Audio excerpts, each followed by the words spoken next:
Hello, beautiful souls. Let's talk about self love and self care, and let's talk about the ways and the reasons to take good care of ourselves. And I've thought about it quite a bit recently because I had been poorly and I had to reorganize my routine a little bit. I needed more rest, I needed a different kind of food for a while, and I had to prioritize my activities because I was tired and I wanted to give myself time to feel better.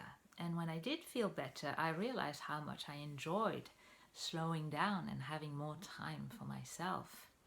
And also how much I enjoyed being free of guilt, because most of the time when we do things that are a little bit selfish, when we look after ourselves properly, we always have this feeling that we are wasting time, that we are not being productive, that there are things we need to do and we should be doing them. And it is easier nowadays to look after our physical body.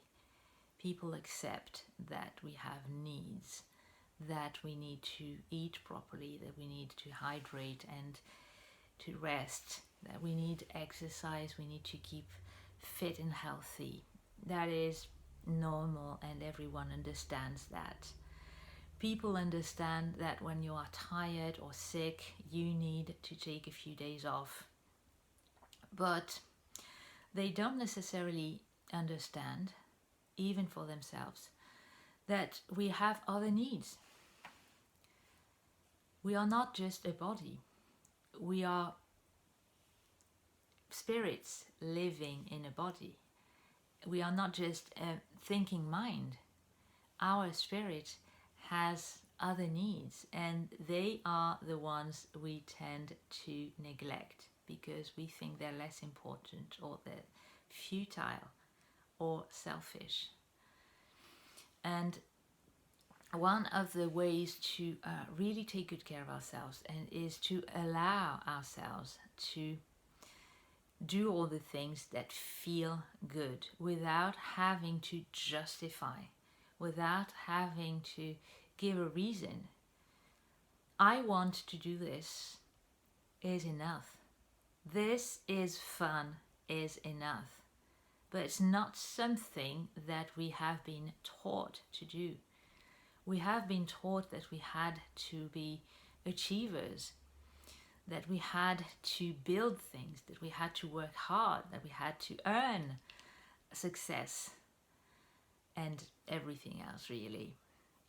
And so it is very, very difficult to learn to function otherwise. And slowly people are starting to learn to set boundaries. It's a good start when we can learn to say no to other people. It's a huge step forward because we used to be so afraid of being judged, of upsetting people. And now we realize that others react in the way they see fit, but it doesn't have much to do with what we did. So we learn to set boundaries, and as a result we have more time on our hands, which is wonderful. But we need to learn to use that time not only in a way that is productive, but in a way that is good and pleasant for us. We need to learn to take time off. We need to learn to do nothing or to just have fun every now and then without having to justify our reasons. There doesn't have to be a reason. And as I said, very often we are afraid of judgment from other people, but the harshest judge is our inner critic. And that inner voice is always telling us that we should or should not do things. So we need to realize that the word should is poison, and the best thing we can do is get rid of it altogether. The only thing that is worse than should is should not, as in I shouldn't have done this, they shouldn't have done that to me, or I shouldn't do that because it would be fun, but I have so much on my plate already. So this is absolute poison. This is what makes our life so much more difficult than it need be. We need to remember, and it's especially true if you know what you want to do with your life, if you have a calling, if you have dreams, if you have things you are passionate about, you are building something wonderful. Yes, it requires time and energy, but not all your time, not all your energy. Because now that you have found the way, you can afford to slow down and enjoy the ride. And it's actually a lot more productive if you take things slowly. If you take baby steps, which means that if you make a decision, you find you don't like it, you can go back, and you only have to take a small step back instead of having a long distance to go because you don't like what you have created. We can afford to relax. We can afford to relax because now most of us know that we live in a friendly universe, that we are supported all the time, that all the answers we need are coming to us.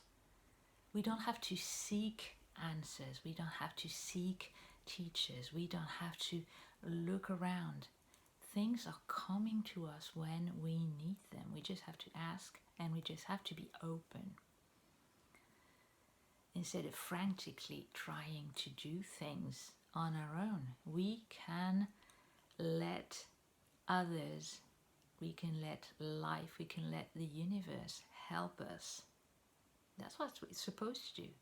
It feels better, and it is better in the long run because it allows us to create something that is good not only for us, not only in the way that we thought it could be, but something that is the perfect fit for everyone.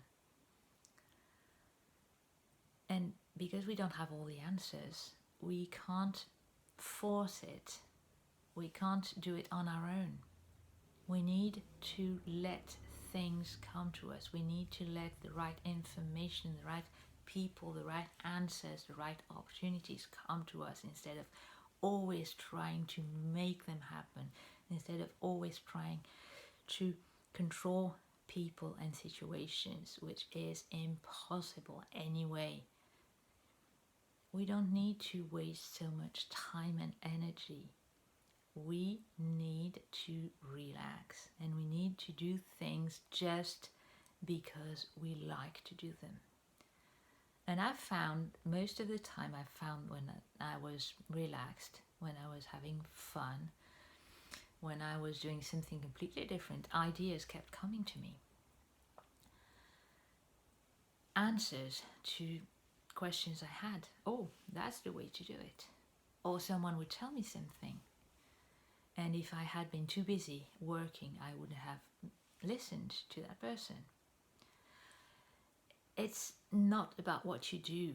It's about how you treat yourself and how you allow yourself to open up, to receive as well as giving and doing, and how you allow others to help you as well. It's good to help others, but it's also good for them to be allowed to help you. We are not just individuals, we are part of a whole.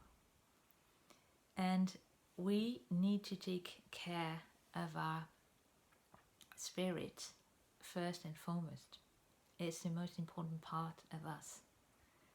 Yes, we need to take good care of our body, of our intellect as well, but the spirit, the inner child, the enthusiasm, which means the God in us, is the real us. It's our real personality, our little spark, and it's what makes us feel alive. So what could be more important than that? So that's all for today, but stay tuned and take care.